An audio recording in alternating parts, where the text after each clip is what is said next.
Good evening, everybody, and welcome to another round of the Vertex Stock Car Cup. Welcome to two rounds, in fact. We're here for the first ever doubleheader in the championship's very short history. The first of which tonight will be at Indianapolis, and in a format that we've not really seen much on the iRacing platform before, we'll be doing two different circuits in one evening. It's bound to be an amazing night of racing, and with me in the box tonight is the fantastic Chris Dawes. Chris, welcome, mate. Good evening, sir. We were getting a slight break up there, but I could just about hear Dalek Chaz then in the background. I think the links are getting excited as well, aren't they? I mean, double header. Wow, this is. I thought that I was reading things when I saw that, and I can't wait. It's going to be amazing, amazing fun. We have two very different circuits as well. Me being silly me, set the events up thinking, oh, we're doing the Indianapolis road course. We're not. We're doing the oval, so we've got an oval race to start with, or a square as a lot of them call it. And then we have the unbelievably wonderful Charlotte Roval afterwards as well. A very tight and twisty circuit, plenty of concrete walls for these guys to smack into, which I'm hoping they don't. Just waiting to see here. All the cars have disappeared on my screen, but everything seems to be in order. We've got lone qualifying going on in just a moment then, and we will actually go and have a quick look at what is cracking then. So we've got Ben Kriener just coming out. This is Jack Mace in the very bright and beautiful livery. We had an incredible first round of the season at Kansas last week. Apologies again for my internet. I know there are a couple of issues with it tonight, everybody. It's very unstable, as we all know and love it. Guillaume Hesno took his first win in the championship last week, and what a race it was for him to get there, Chris. I mean, he really worked hard in trying to keep up with the guys at the front, and eventually managed to get there, didn't he? He did. I mean, it was just a brutal fight all the way through, and he was at the pointy end from the get-go. But it was really down to the decision on whether to go in for new tyres. The tyres will have been really screaming for a break by the time we got towards the end. The safety came out, and it was kind of, I don't know, I'm going to guess it probably was about a 50-50 split of those that dived into the pits to change their tyres. And Guillaume didn't, and he stayed out with Alex. Alex had a little technical issue with his throttle, I think it was, from memory. And Guillaume was like, fine, I'm having that. He took it, but he then had to take another restart and keep Alex behind him from that one. And we know how good Alex is at the restarts. He did it. He did what he needed to do, didn't he? Yeah, it certainly was trial and tribulation throughout the race. You know, he tried to make his way up gradually. We're just on board with him now, and you can see one of the new features. As everyone may know, iRacing put out a lovely update for us yesterday, the Season 3 build, and there is so much involved in it that it's absolutely cracking. One of the main things that was put in there is the camera shake feature, which you will now see on board with Guillaume Hesno's car as it moves around. Mean that's not your internet? No, it's not actually, unbelievably, yeah. It's for once not my internet that is the issue, although you say that and it's just gone orange in the bottom corner where it tells me the status of it. I will apologise in advance for it, everybody. It's been fine all day, and now as soon as I stream, you know, it hates me.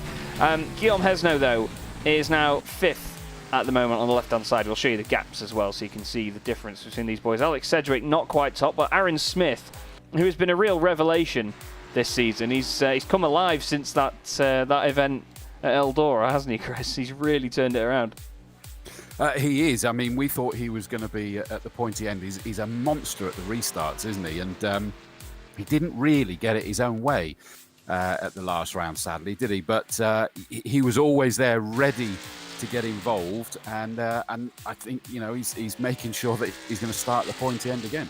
Yeah, definitely. And around here, a lot of that was very sideways. A lot of the circuit is very straight. You've got a lot of sort of concentration needed for the corners.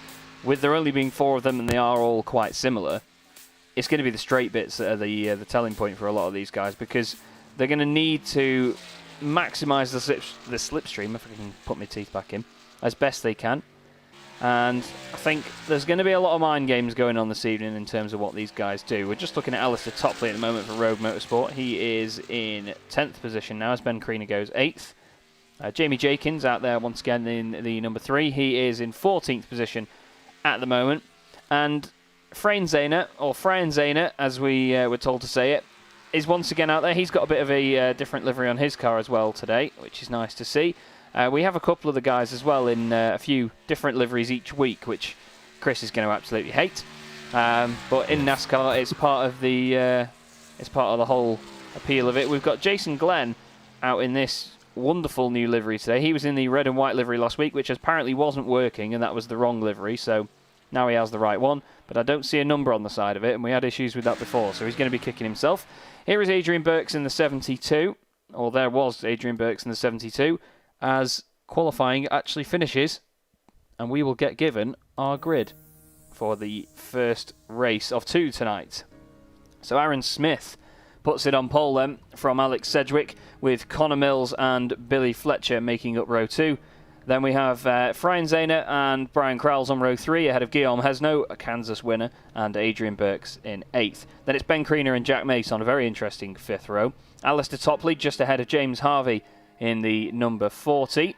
Then we have Jonathan Hill in 84 alongside Jamie Jenkins on the 7th row of the grid. Mikey Doble is a newcomer to the championship tonight. He's going to be starting 15th with Yuri Ishmael. We saw Yuri at the Brands Hatch round in season 1.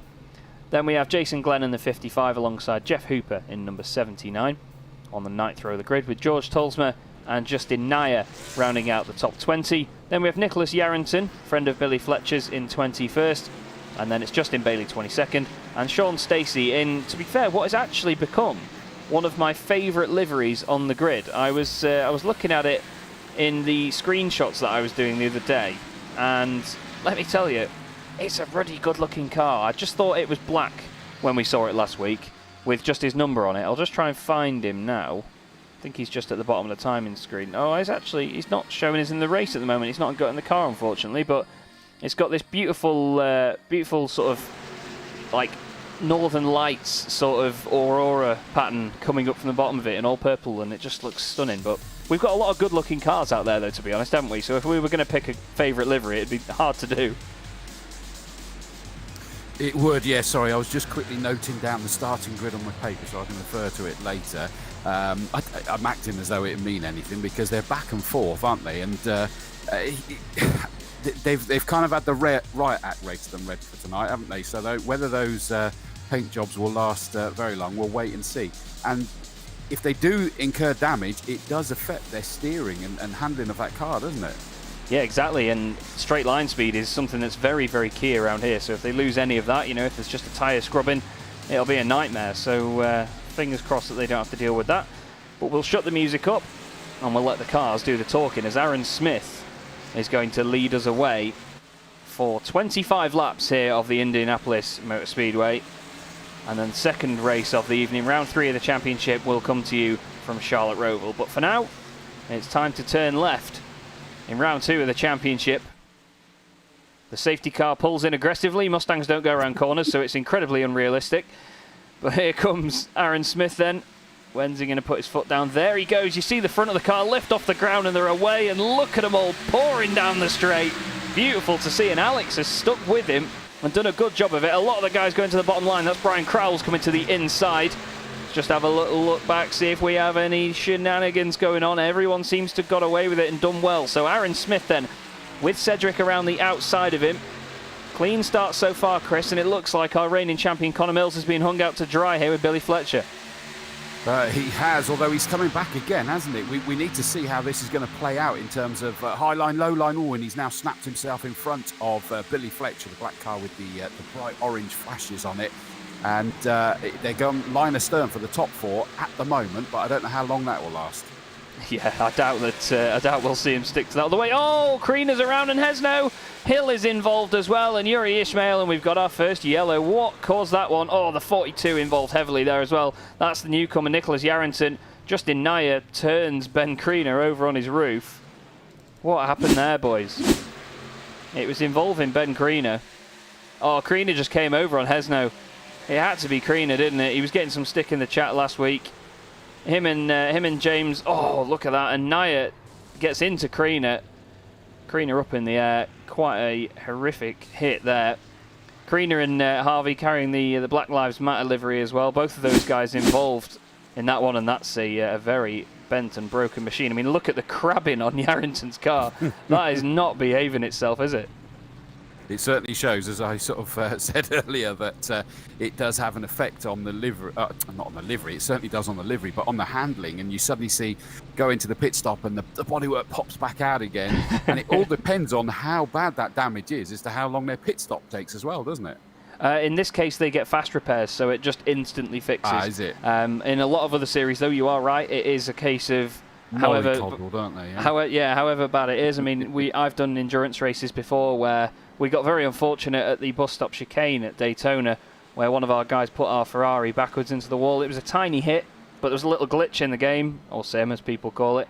And because it's rear-engined, the engine got locked in the wall, and it counted it as destroying the engine, so we had to go in and sit through an hour and 50 minutes of repairs, as Connor Mills there tries to feint to the inside. Interesting point about Connor Mills as well today.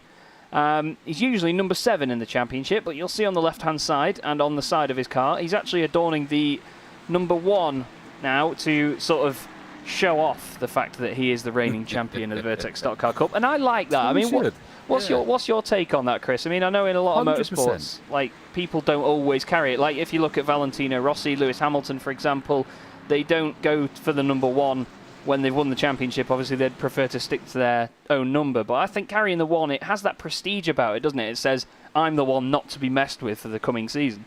Absolutely. And, you know, you're going to pick up new fans every year, people dipping in, dipping out, and it just makes sure that they are aware that's the car that won the championship last year, and they're just going to pay attention to it. I like you, because that's the exact thing, I think. Because in the British Touring Car Championship, they used to do it a lot as well. You'd see, like, most of the grid from the previous season would all have single-digit numbers because they'd just carry their previous season's finishing position. Yeah, no one would do it. I think did F1 back in the day. Exactly, yeah. And I think the only person, I think this is a fact, but don't hold me to this, but I think Sebastian Vettel is the only driver in Formula 1 since drivers got their own custom numbers that chose to run the number 1 after he won the championship. I think, because he ran it in 2015, and the numbers got brought in 2014. So I think that's correct, but don't hold me to that. Someone can go and find out, I'm sure. I'll just leave you to your anorak, mate. That's fine. Here's Mikey Doble in another one of my favourite numbers. He used to run the number 22 in a very distinct sort of two-tone blue livery. Interesting little fact, the 2 cars that are at the bottom of your timing screen there are completely out of the race. They've not taken part, which means that the only 2 cars, again, that are actually where they started are our top 2. Aaron Smith and Alex Cedric. You can see some of the guys there pretending to come in. Oh, you're going to pit, I'm going to pit. It doesn't work, trust me. I've seen it happen once in a very fun race that I did a while ago, but I've never seen it happen in a serious scenario. Freinstein has had a bit of a poor start here. He's lost 3 positions from the start. Jack Mace getting through. He's gained 3 as well. Adrian Burks has gained 2, so not the sort of start we expected to see from Marcel, but do you reckon he's going to do all right to claw his way back through? Well, I was about to say, absolutely, of course he will. We saw some phenomenal racing from him at the last race, but of course this is shorter, isn't it? It's a 25-lap race. Yeah. It's the first of the double-header, and it's kind of almost like 2 sprint races, really. So that does kind of stack against him. However, 25 laps might not sound a lot. It's a long lap, isn't it? Oh, yeah, so even there's in an awful lot you can do. Yeah, that's it. I mean, it's one of those circuits and disciplines where you're always eyeing up a move. It's not like, oh, I'll just stick behind him for this half of the lap and then have a go next time we get to that hairpin. It's every single corner is an overtaking opportunity. Every single straight is a chance to slipstream the car in front. So you've always got to be thinking, and that's one of the things that people really don't understand about oval racing a lot of the time. I've got a massive amount of respect for it because there's always something going on. In circuit racing, yeah, it's not just turning left, I get that. But you can sort of expect the guy behind you to just hold back a bit or try and plan his move a bit more. In this, people don't care. They just go for it and make a move every single corner. Every single yard is an overtaking opportunity. And I think that's what adds the excitement to it, isn't it? It is, absolutely. And just looking at some of the text on Facebook, Joel V, can you tell me the next week's lottery numbers? Because he was halfway through saying about Krina potentially having a moment, and he got halfway through the sentence as then Krina went up in the air. So I want you to predict my lottery numbers, please, Joel. But it's good to see Student Motorsport as well. JP's there, and we're about to get going again. Here we go then. It's down to Aaron Smith. We know he's good at these restarts, and it's gradual this time, you know. He doesn't really fling the car backwards, but he's got away from Alex Cedric a little bit. Connor Mills and Billy Fletcher going with him. Billy started third on the grid, but look at Brian Crowell's coming through down the inside in the very patriotic livery of the Brax racing machine. And through he goes up into 4th place, and it's a good start for him. George Tolsma dropped down the timing screen a little bit there, but that was just a little bit of a blip. Ben Kriener on the inside line now, down the inside of Jeff Hooper. He's also going to try and go through past Mikey Doble in the 22. So it'll be him making his way back through. Same with Yuri Ishmael as well. James Harvey just at the back of this train, unfortunately, for Student Motorsport. There's a bit of a scrape on the wall there for Yarrington and Doble, so it's like the new guys don't quite know where the right-hand side of the car is. But they'll figure it out. They'll figure it out. We've got Adrian Burks just watching this battle in front of him now between Billy Fletcher and Brian Crowell, and he's going to try and make the most of this slipstream, but it's easier said than done around here, isn't it? It certainly appears it. I mean, it looks to me as though Burks has decided that Billy Fletcher is the one that's going to punch the hole. Sorry, Brian Krause is the one that's going to punch the hole, the red, white and blue livery car on the outside, but he's now decided that wasn't enough of a hole that was being punched, so he's dropped to the inside to try and follow the black car there of Billy Fletcher. I know it's black and orange, but from following behind, it just looks like black, doesn't it, that 48 car? He's trying to pick and choose which one is going to give him the biggest drag through. Now he's trying to go for the slingshot up the inside of Krause. Is he going to be able to do it? Billy Fletcher was the first target. I keep getting those two mixed up, don't I? But 72, Adrian Burks, who of course got the 3rd place finish, didn't he, the last round? And he's got his eyes set on another podium at least, hasn't he? Oh yeah, he wants to push forward and get that. He's been a very, very good driver to watch in terms of, I'd say that, and he hits the wall there. Same with Alistair Topley just in the background. Hesno dives out of the way and he goes, I don't really want the Sparks, boys, you can keep them. Brian Siner's coming up the inside now as well. He wants this. He's thinking, okay, if you're going to wash off your speed, I'll jump forward and go through. Nearly a bit of contact. I think there might have been a tiny touch there. Nothing too major though, but now Hesno's through as well. And this is just a case of opportunism from these guys. As soon as there's one tiny little error or tiny little mistake, they take it. And before we know it, Alex Cedric's actually taken the race lead here, so we'll have a quick look back at that. He's been lining this up for a little while, hasn't he? Just patiently been sat there, and it's the slingshot up to the inside as they get towards the bend. He looks like he's almost got that signed, sealed and delivered before they even start turning left. That was nice and early done, which means he got a cracking run through the previous bend, didn't he? He certainly did, and to be fair, it was good of Smith not to make it difficult for him, because he knows that if they can work together, they can gradually start to pull away even more from Connor Mills. This is Jamie Jakins in 13th place. He's had Ben Kriener just go past him. Next target for Ben Kriener is Jason Glenn, who's gained 6 positions at the moment. It must be that new livery. I tell you what, he's doing a good job of it. He's actually on the back of Jack Mace now, just on his inside, giving him all the room in the world. But he's actually still got the ideal line through there, which is nice. I'm sure he'll take that any day of the week. Jack Mace slots in behind, trying to maybe get a cutback, but there's a little bit of damage on the front right of Mace's car, so maybe that might be hurting him a bit. Yeah, because that certainly was almost sort of on a parallel with Burks, where he had the speed scrubbed off, easy for me to say, from just having a little love tap with the wall around the bend, and we saw how much that cost him for, probably the rest of that lap. Kriener's also got past Mace there as well, so he's trying to recover now from the moment earlier on. What does that put him up to? 11th place now. Wow, it looks loose out there, doesn't it? Yeah, it certainly does. He's absolutely slapped the wall there. That was a real big hit. And he's lost the place because of it. Lost 2 places as the guys surround him either side. We've got a good little scrap going on back here, actually, between Jonathan Hill, Jeff Hooper and Nicholas Yarrington, or Nicky Yarrington. as he's called on Facebook from what I saw before. It does look like these are loose though, doesn't it? I mean, they're 90-degree corners around here, so you do have to sort of get on and off the lock a bit sort of in a shorter space of time than going around a usual sort of super speedway or something. But whether these guys just aren't used to coming off the lock so quickly, I'm not sure. But the cars do look a little bit out of shape. We've got Doble coming through as well there, just down the inside of Jonathan Hill in the number 22. We've got Yuri Ishmael coming in the pits, unfortunately, though I'm not quite sure what's happened to him. And that's about the third or fourth time he's been in, I think, as well, Yeah. sadly. But I was about to say, the interesting thing, if it's representative when I jumped on a sim of this as well, is that actually, although it looks on the map that every corner's the same, they're not. And there was one that I was coming into that I had to slow up an awful lot more than the far end. So it's a big challenge if that is representative. Of course, that's the nearest I've got to go around Indianapolis Super Speedway. Same here, don't worry. So, it's a bit of blind faith. But at the moment, look at this. Freinzenner in that sixth position, being absolutely monstered by Guillaume Hesno. Hesno's looking towards the inside. Has he done enough here? It doesn't look like it just yet. And he needs to make sure that he doesn't scrub off the speed, because is that Burks that's just behind him, isn't it, in the 72 car, trying to follow him here. But Hesno, it's not the first move, is it, necessarily? You've got to be patient and just sit there and go for it again. Believe what you've done. And Burks actually is now the one that's going to take advantage of Freinzenner being sort of compromised through the last couple of bends.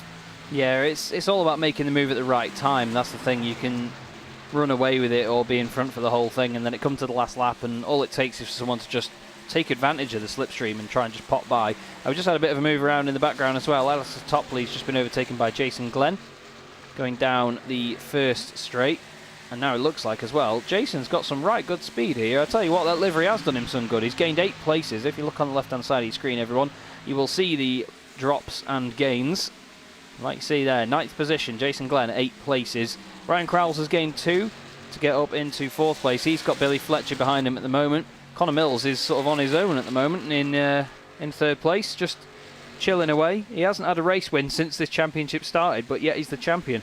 But ahead of him, these guys... That's why he's just sat there quietly minding his own business. He's got the grandstand seat. Smith just tapped the wall by the looks of it there as he went to line up ready for the left-hand sweep. And interestingly, he obviously got that just about right, because that's only cost him at most a car's length really there. Oh, and Alex sort of washed out a little bit there, which suddenly means that Smith is able to close back in on him. Is he close enough to do the slingshot? It looks like he is. He's going to show his nose up the inside, and at the moment he's got far enough. Is he going to brave it out? Is it going to happen now, or is it a couple of laps before we do it? They were flip-flopping on the screen there between each other, but at the moment... Oh, no, and it's done it. Smith goes through. Fantastic. So it started off with Smith actually just tapping the wall and slowing himself down, but then Alex just washed out the rear end, didn't he? Yeah, it just shows you how easy it is to lose that momentum. Yeah, they are all over the place. You can see Smith coming right down now, just so he can sort of use the lock to his advantage as he gets off the corner. We've got Adrian Burks battling with Guillaume Hesno in the background down the straight.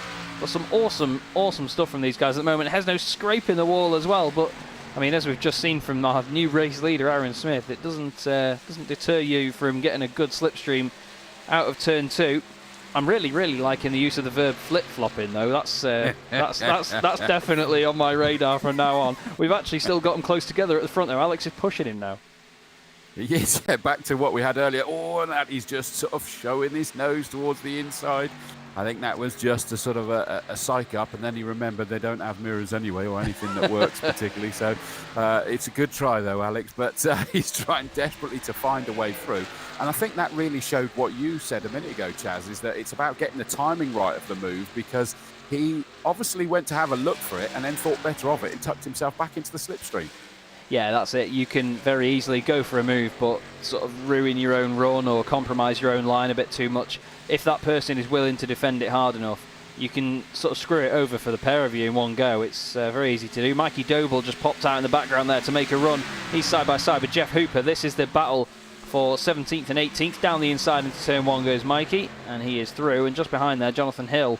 Sorry, that's not Jonathan Hill. That's James Harvey coming through to try and make it back past these guys. He's a lap down at the moment, unfortunately, is James.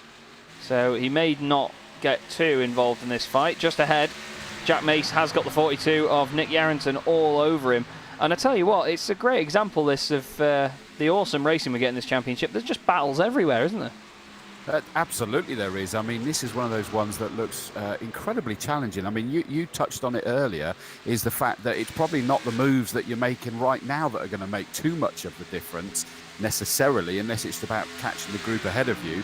But it means you just got to be patient, and you've got to trust in the momentum that you can build up, and then find the gap to take advantage of the momentum. Look at the car in front. Look, like right there. Oh my goodness gracious me! Hesno taking advantage of who was that? That was Fletcher, wasn't it? Yeah, Billy. Billy got an absolute tank slapper on there. Let's just have another look at it. He did well to hold it though, didn't he? In reality. Oh, he did. Well, I noticed as soon as we went on board, the back end came out. You can just see it going there. He saves it, and it just washes into the wall, and it's a proper slap and big scrape down the side. But again, just shows how tough these Xfinity cars are, and it's not really lost him too much.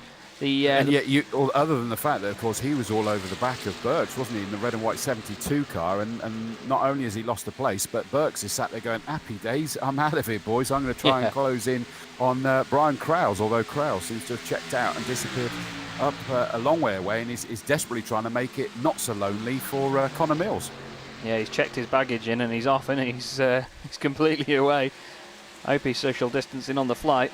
But Frenzane is coming down the inside now of Fletcher, and I'm wondering whether that's actually damaged the car. It's all so close. Billy squeezes him to the inside. He says, you're only going to have all the room you need, mate. Nothing else. No excess baggage on that one. You can't go over the weight limit. But just behind him, though, Jason Glenn, he's thinking, oh, go on then, boys. Wow, he really gets out of that one early, though. That was quite extreme, almost. But look at these pairs side by side around here, not giving each other an inch. I love it. What fantastic door-to-door racing.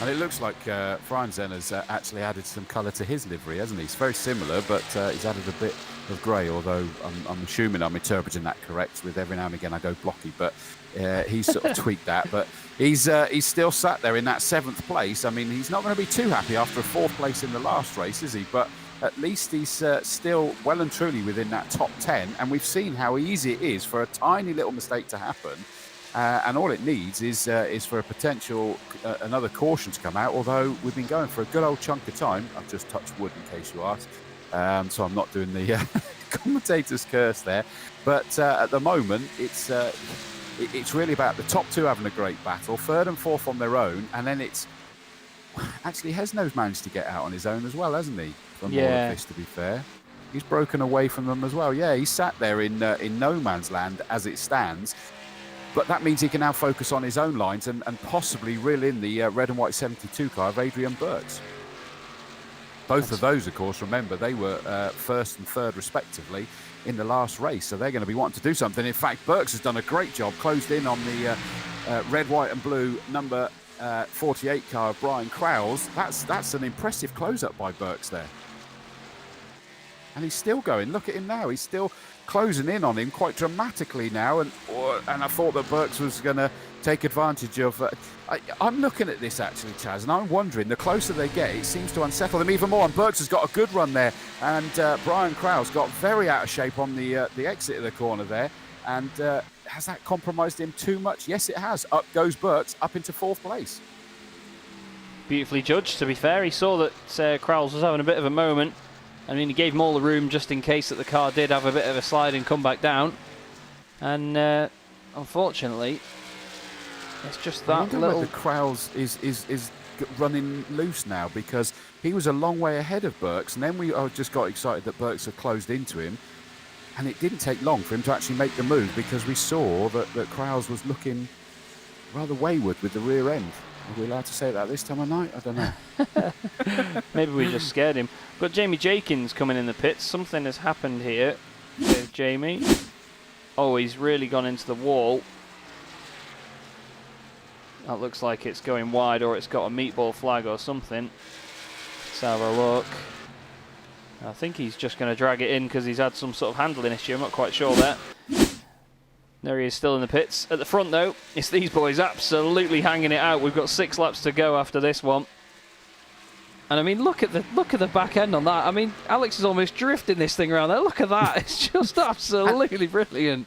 And he's been doing that for what, the last sort of 10, 15 laps, because that's what cost him the lead, actually, wasn't it? That was where we saw that Smith was able to take advantage after his own little wall slap. But it seems to be working for Sedgwick. Look at it. He's got a great run from high to low down there. Not quite able to do anything because Smith's too wily for that, isn't he? In his Bumblebee livery number 70 car there. And he just shut that door. And managed to camp up NASCAR. How'd you love that?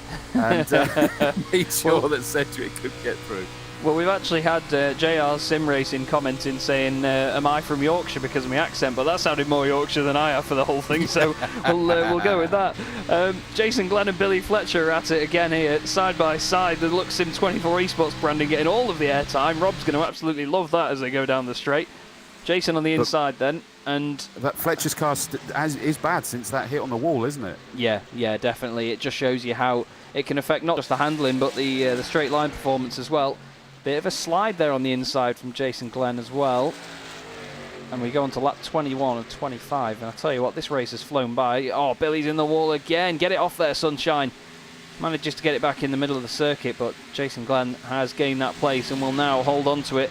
It is actually our two race leaders that are the closest on track. We'll bring in the ever lovely chopper cam so we can have a look from above. Look at them as well. One thing I've noticed from these NASCARs is the body is actually not sat quite straight on the car a lot of the time in these things. They are also like on all sorts of angles to the left slightly just to help the handling in any way possible. But it makes them look a bit more exaggerated when they're sideways. And I tell you what, I'm all for it because it looks brilliant, doesn't it? Absolutely, yeah. I mean, if they know they're turning left, they basically have the car turning left before you start. That's the whole idea, isn't it? And it makes sense. But again, look at that. What a great shot just to show the wiggle of Alex there, and he is Lord of the Dance tonight, the way he's shaking his tail feathers every time he comes off the bend. But it doesn't compromise him too much. It did compromise him enough earlier when we saw Smith take the lead, but look at that. He's been able to just reel him in again. A big waggle there as he comes off the bend and onto the straight, but still Smith is doing enough. How is he withstanding this pressure lap after lap after lap? I'm exhausted just watching. It's just amazing, isn't it? Absolutely awesome performance. And this is the thing, I think that Eldora meeting has really installed some confidence in Aaron Smith, and it's great to watch. Really is. He's just so on it in this car. And it's great for Alex as well. I mean, Alex won every oval race we had last season, and I know that he'll be absolutely loving the fight. He told me last week he doesn't like losing because he finished second right at the death last week, but yeah, he'll be loving this fight. Still especially leading the championship though, isn't he, I see? Oh yeah, he probably will. With the extra points for fastest laps and qualifying and leading the most laps and everything, so he's still got to be happy enough with that. Oh, he's definitely not got it his way this time though, has he? I'd imagine that Smith has led the most number of laps in this one. But still, Sedgwick trying desperately we've got a yellow. To do. Oh, have we? Yes, wow, and we have... Oh, okay then. Oh, my word. George Tolsma, what have you done there? What has happened there, George? Alley-oop. Someone obviously had a lovely beer in the stands there, and he fancied to neck a bit of that one. He's got Ben Kriener in front of him. This is a recipe for disaster, isn't it? I'm joking. Oh, Ben's lit it up. Hit the wall. George has just carried on about his business, and he's gonna go flying off the wall. Yep, that's a huge hit. Goodness me. Innocent bystander, really. There, wasn't he? Sadly. Let's have a look, because I'm not sure. Let's just. Where is he? Here he is. So Ben's losing it and losing it and losing it. He stays flat, and you can hear it from the revs. Yeah, you don't want to hit. Well, yeah. Just for anyone that doesn't know, Chris can't hear the noises because I'm streaming it directly to him without sound. And he rubs it in whenever he can. Yeah, it just sounded like he stayed flat, and in that situation, it's not the thing to do. I mean, he may well not have done. Fair enough if he didn't, but I mean, from the revs. Saying that, I've learnt how to NASCAR race from Days of Thunder, and that's what they tell you to do. Aim for the car. Yeah, that's it. Aim for the car. Foot down. And he did, and then he went for the pit wall as well for good measure. It was a nice little stunt, though. I've got my arms in the air here, holding up a big number 10 board for him.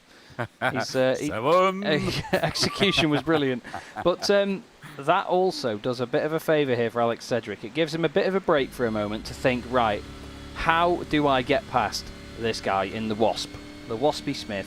And Connor Mills, of course, don't forget. He's just behind these guys, and he's been in his own sort of free space in third place for most of this race. And I'm not a poet, and I do not know it. But he's just got this extra little opportunity now to close up and just see what he can do at the end. You know, he's got to go for it. He's not got a win yet since this championship started, and he needs one because he owes me one. I've told him since Zolder last season that he owes me a win. He managed to get the championship, but he says that there's no better feeling than winning a race. And are we okay then, everybody? And look at that. Wow. Did he do it? Is that who I think it was doing that? Is it Jamie Jenkins has stayed out? Oh no, so it's Jason Glenn. Jason Glenn. Wow. I'm intrigued. Colour me intrigued, barman. Oh, it was Jamie Jenkins, but he's a lap down at the moment. Yeah, so Glenn is going to be the lead car, the blue one back there, isn't it? That he's in effect leading this race. Jason Nye just behind him. And Nicky Yarrington as well. Nicholas Yarrington sat there in third as it stands at the moment. Well, this is on its head now. Let's have a look how these guys get off pit lane. Surely they've not going to have enough laps. Connor's got a cracker. Connor Mills. I do not have a clue, and I do not know if he's had all of his tyres replaced. Maybe he's just gone right side only. I'm not sure if you can do that, but if you can, that might be an absolute genius stroke from Connor Mills, your reigning champion, ladies and gentlemen. Wow. But I'm still not convinced that there's enough of this race to really get the rub of this. But what do we know? It was the lead two that really called it. And I say the lead two because if Alex was there kind of going, no, I don't see what Smith's doing here, he'd have stayed out. But they certainly called it. I was about to make the call that my wild card for this was going to be Adrian Burks, but he finds himself down in 8th place now, which is 4th of the pitters, isn't it? Because you've got Connor Mills, Aaron Smith, Alex Sedgwick, Adrian Burks, Brian Zenner just behind him. He stopped. Guillaume Hesner, I think he stopped as well. Yeah. But it's really put the cat amongst the pigeons now, hasn't it? Goodness me. Glenn, you'd called that he was actually doing a great job working his way through it, at the tail end of that race already as it was, but I should imagine he's getting a nosebleed at the moment, being this high. I bet he's loving it. Justin Nyers up there as well. He's gained 18 places, so is Nick Yarrington, and Mikey Doble's gained 11, so amazing stuff from these guys. He did actually tell me, Jason did message me in the week, he said that I should give Sophia a shout out on stream. So Sophia, if you're watching, I hope you're having a fantastic evening and enjoying the race, especially now that Jason's leading the way. He said that she watches all the Vertex broadcasts and absolutely loves our commentary. So thumbs up to you as well, Sophia. Thank you very much. And hopefully Jason can bring home the win for you. But we've got these guys now going too wide here. And whether that's just in having a bit of a laugh or whether that's actually, they are going too wide. So it's the first too wide restart of the evening. And it's going to hopefully be the last, touch wood. Look at them all filter around, though. Look. Oh, who's that just gone to the infield? I think that's Yuri Ishmael. Yeah, it's Yuri in the 18. Okay. Yeah, that car's not had the rub of the green tonight at all, has it? No, it's Ford EcoBoost livery on it, but unfortunately he's not managed to test the efficiency of it. However, Jason Glenn is going to test the efficiency of his right rear tyre in a few minutes, and we're all going to be able to get a good idea of how it goes. Let me tell you that for free. I'm going to put you on the spot here, Chris. Who do you reckon? Do you know what? I think that Glenn might be able to do this. I mean, we're calling it without knowing how bad their tyres are, but I just think he can do it. I just can't see that there's enough laps left for these guys behind on the fresh rubber. But let's live and learn. I'm thinking Smith. Keep your eye on Aaron Smith. Third row on the outside, black and yellow, number 70. He has got 4 fresh tyres on that thing. I'm not sure if Connor has. I'm not sure if he's got 2. But this is going to be the last couple of laps and of the first of 2 races tonight. Don't forget, everybody, don't go anywhere after this one. We have another race for you from the Charlotte Roval, which is round 3 of the championship. Well, here we go then. Hold on to your hats because we are going to have an absolute corker of a final few laps. The safety car veers off to the side, nearly rolls over because it's a Mustang. Jason Glenn puts his foot down, gets away. Nick Yarrington's all over the place, but he's gone with him. He's lit up the rears. Justin Nyers held up that outside line. And here we go then. Connor Mills is on the inside. He's got some freebies from that. He's taken Alex Sedgwick with him. And Aaron Smith has absolutely lost out there. I think he's made contact with Adrian Burks. No, he hasn't. Yes, there is contact. That is the 22, and that's Mikey Doble, and that's a yellow flag. And Smith is well and truly out of the shout of taking this race win. So there's my pick out of the way. Yeah, I mean, I've got to be honest and say the reason why I wasn't running for him is I was just looking at the crowd all around him, that it just felt too much like a lottery for any of these guys. Connor Mills did well to get up to third, Cedric up to fifth place there.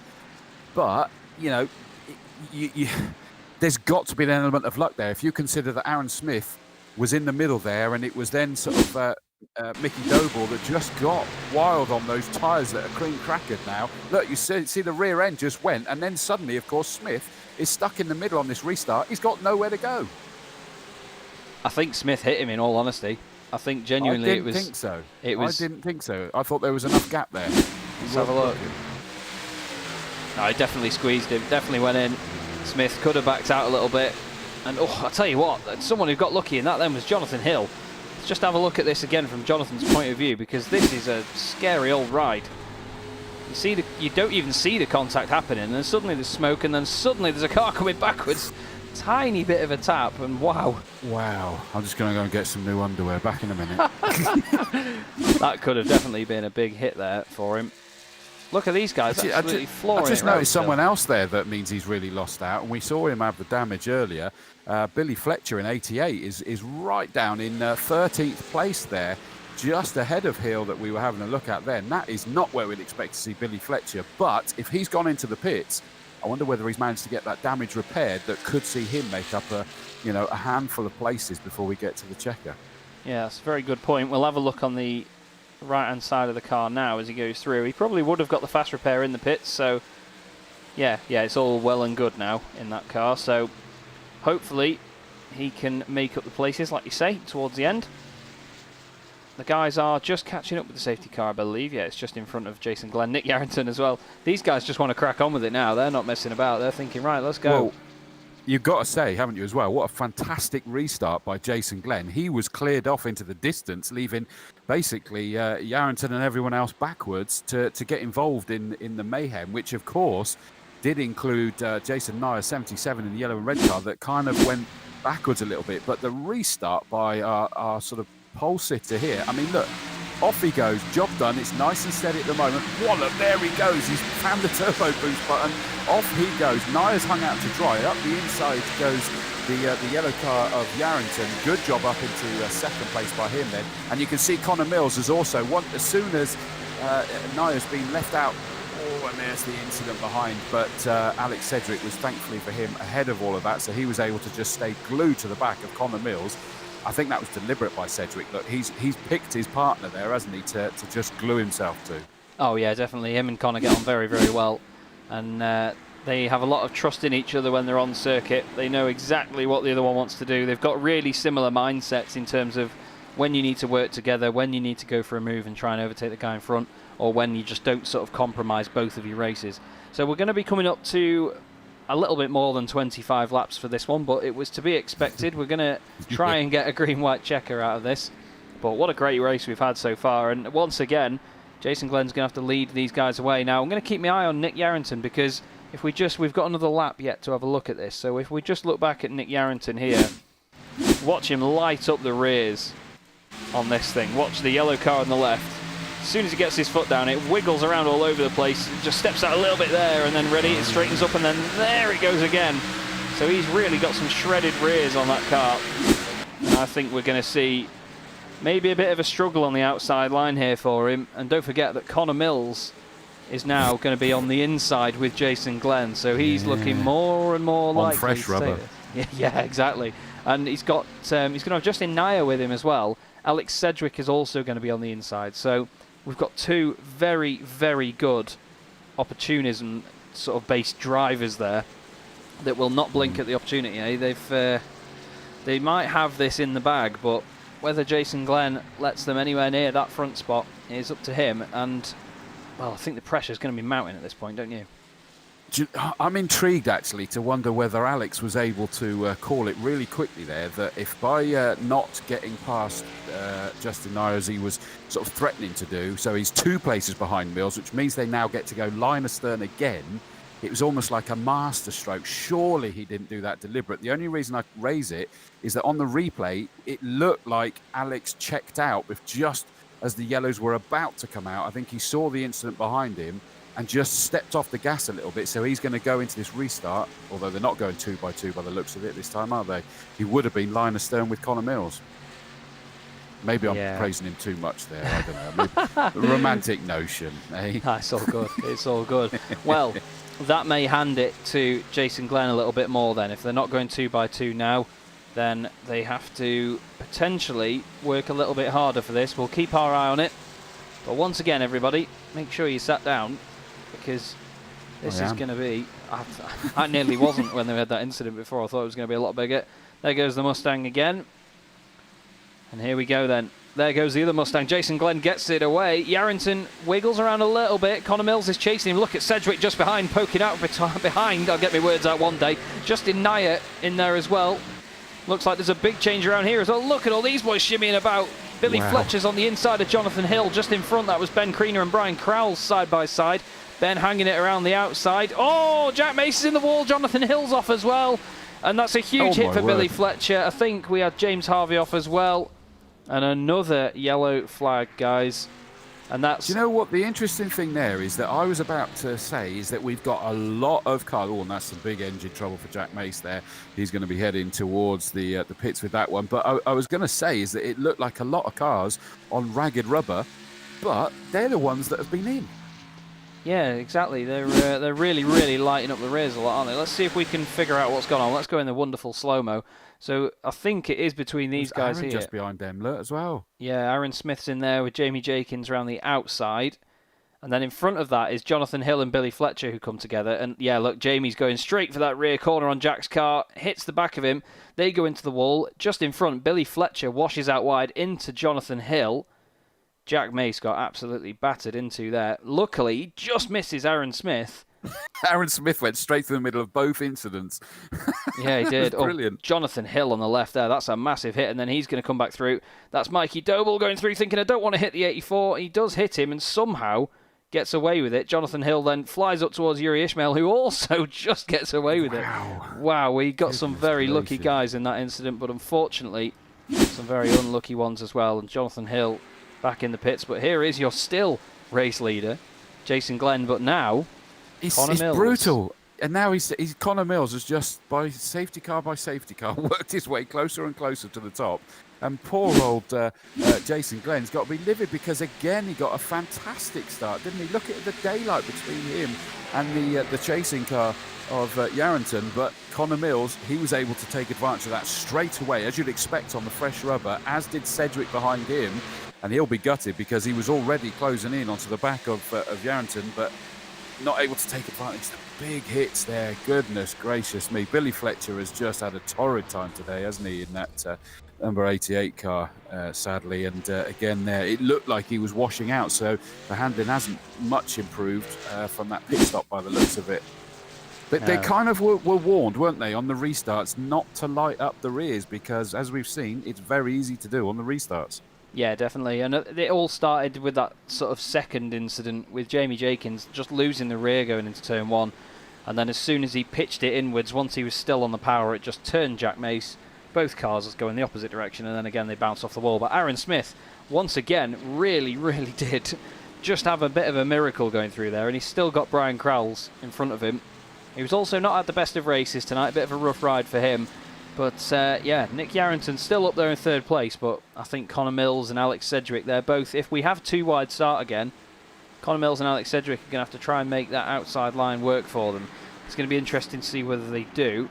We've got Martin Mollett asking the very important question. Another caution. Fuel. Has everyone got fuel? Yeah. What do you reckon? I don't know the answer to that one, to be honest with you. I tell you what, one person that will be able to tell us is Alex Sedgwick. Alex, we've just had the subject of fuel brought up. What are you thinking? Oh, we've got loads. Send us onto the Roval now. I've got more than enough to keep going. Well, there's your answer, ladies and gents. What do you reckon the approach is going to be then on this one, Alex? Do you reckon we'll get another yellow flag, or do you reckon the boys can keep it clean and you'll get these guys picked off? We live in hope because, obviously, on the new tyres, it meant that I lost out on track position, but you know, I've got quite a big advantage in corner speed. At the end of the first run, we were like 2 seconds a lap down, so if we do get through, I think there's, at least 2 spaces to be gained. It depends how cleanly Connor gets through them as well, if I can get to him. But we'll see. It's our last attempt to a green white checker, so it's now or never really. Which we'll see if we get through turn 1 and 2, and we'll go from there really. But it should be fun. Awesome. Well, best of luck, mate. We're looking forward to it, and we'll speak to you later on. Sure. And I noticed that Jack Mason, Jamie Jenkins are out of this race. We're not surprised. Well, Tolsman's actually still going, isn't he? Despite being up there having a chat to the spectators earlier, he's got his car back down and repaired, and he's out there. But Mason Jenkins, they're not able to get the damage repaired by the looks of that. No, it's the miracles of sim racing, everybody. Looks like George has actually joined Stage 1 Racing as well. He did have a pink car previously, but it looks like he's now teammates with Justin Nair in the very similar liveries. I've seen those guys in a couple of leagues and series before, so it's good to see that you can literally visually see that someone has joined a team. I quite like that about sim racing. It can happen very quickly and you get a livery sorted, and just as you've seen, everybody, you can very quickly repair a car and get it back out on track when it's been in the grandstands. So it's quite a good effort, to be honest. But as Alex said, last attempt at a green white checker now, so they have to get it done. This isn't an interview with Jason Glenn, by the way, everybody. If you look in the bottom left, there it goes. So he's got to do it again, hasn't he? But now it's like the walls behind him, isn't it? Yeah, it really is, and they're thirsty for blood now. Connor Mills. They've lost some of the advantages of the fresh rubber because they've been hot, cool. So they're not going to be quite as advantageous as they were, and it looks to me as though Glenn's trying to just psych them out a little bit there already, isn't he? You could see that he's just picked it up and he's had to slow it back again on the rear of the safety car. The mind games, amazing. It's one of my favourite things about motorsport, mind games. You really have to get into your competitor's head, and to be able to do it in sim racing is even better than doing it in real life racing in my mind, because it's still a physical thing because you are still putting in the effort and so on, but to do it through a PC and a monitor at someone else and then they get it at their end when you're not actually in the same sort of 10 metres, it's amazing. But we're going single file then. Jason Glenn is going to lead the field away. Nice smooth restart. Look at Sedgwick tucked in behind the car of Nicholas Yarrington. It looks like Jeff Hooper and Ben Kriener are side by side as well. Jeff popped out there. Kriener's going to come down to the inside. This is going to be an incident if I've ever seen one. Kriener right behind Topley. I did the opposite jinx there and we didn't get an incident out of these boys, so they've kept it clean just somehow.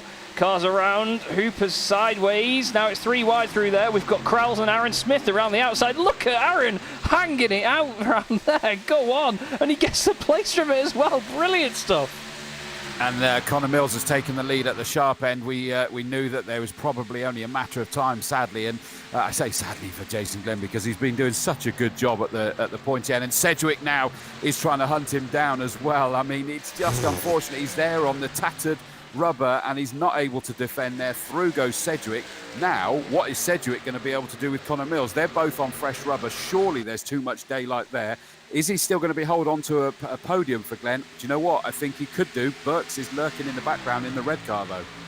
Yeah, Burks is going to be after Yarrington here, side by side. Yarrington almost in the wall. Just behind, we've got Aaron Smith and Ben Kriener in the very short wheelbase version of the Toyota Camry. And somehow that car is still going around. Look at Aaron hanging it around the outside. He's so much performance out of this car with the fresh rubber. Kriener and Krauls nearly got together there as well. But Connor Mills has now got Sedgwick right behind him. I can see the gap going down. Sedgwick gives him a bump. He dents the rear of the car. He's going, come on, Connor, get on with it, mate. We've got fresh rubber together. And got Burks no excuses. is trying to take third as well behind them. So it's the Noah's Ark 2x2. These great fights at the front here. And look at Burks trying to just bump draft through, as is Sedgwick with Connor Mills. Connor Mills is saying, not a chance, shutting that door again, and surely he's got enough of her on there. There's nowhere for Sedgwick to go. He's going to come through. What about side by side for the third place? Burks has got it. He's taken that, and sad news for Glenn there. He's down to fourth place. Wow, what an incredible finish that was. And Hesno nearly got himself up into fourth, possibly even third, but he sits with fifth, only just. What an incredible finish. That was amazing stuff. Connor Mills finally gets that first win in the championship. I'm so pleased for him, and just because of the fact I told him that he owed me one. But finally, our reigning champion actually has a race win to his name, everybody. Alex Sedgwick pushed him right to the end, but I think that was the difference. I think Mills did take 2 tyres and not 4. And I think in the end we saw that difference come true, but Adrian Burke's really, really good stuff from him. He's had a great start to his championship, 3rd place in that one. Jason Glenn did manage to hold on to 4th, and 4 places gained is an absolutely mega result. So there are your race results then from race 1 of the evening. Round 2 of the championship. Don't forget we have another race after this. So we have Connor Mills taking the win from Alex Sedgwick, and Adrian Burke's finishing 3rd. Jason Glenn 4th, just beating Guillaume Hesno across the line. Marcel Freinzehner, a good under-the-radar performance from him in 6th, with Alistair Topley 7th. Aaron Smith recovered to 8th. Nicholas Yarrington 9th place on his debut, good start for him. Brian Crowles rounds out your 10. Then we have Ben Kriener with Jeff Hooper and Billy Fletcher behind him. Billy managed to get 13th in the end after that pretty large incident, so a good recovery from him. Mikey Doble 14th on his debut with Yuri Ishmael in 18th. Then we have James Harvey. Yuri Ishmael in 15th. He's car 18, isn't he? James Harvey in 16th place with Justin Nair 17th, and George Tolsma in 18th position. And then we have Jamie Jakins, Jack Mace, Jonathan Hill, Justin Bailey and Sean Stacey that did not complete the race. And we have our race winner doing burnouts and donuts down the straight. Connor Mills, very, very deserving race winner. Like I said, reigning champion. And, yep, stops it on the brakes, disappears, as is the beautiful nature of sim racing. So, this has been the first of 2 races tonight, everybody. What we're going to do is go to a bit of a break for you, and we'll bring you the second race in about 10-15 minutes' time while they go and set that one up. We're going to be going to Charlotte Roval for the next round of the championship, and I cannot wait. So, join me and Chris in about 10 minutes' time. We'll be back with you for round 3 of the championship.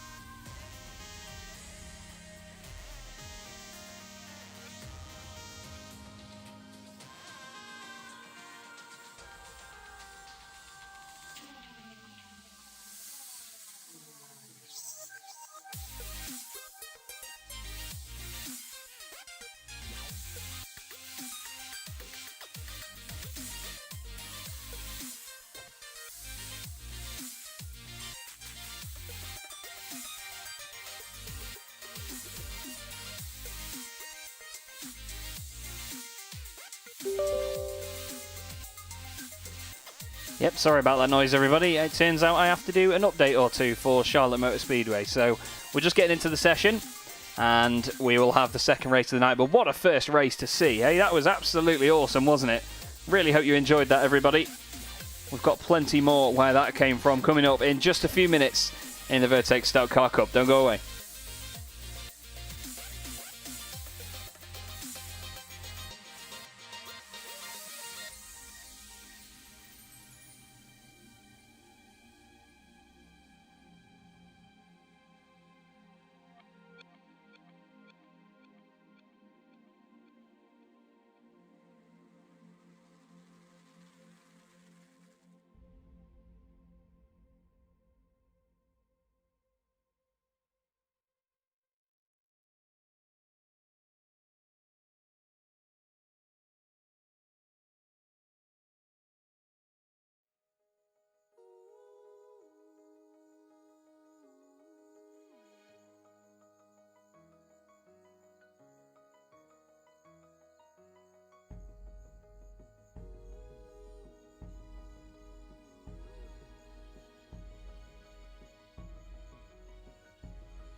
Those nights when we were younger, we would never sleep.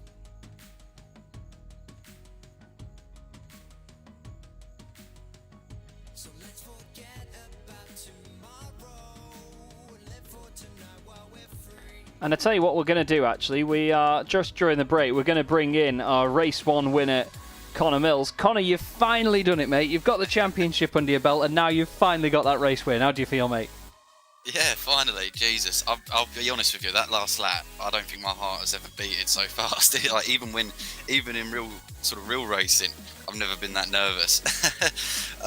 No, it feels great. It feels great. I feel like we've got that one out of the way now. Got the first one done, which is always the hardest, and let's just hope we keep up the momentum. Another one would be nice, 2 out of 2 tonight. Be over the moon with that.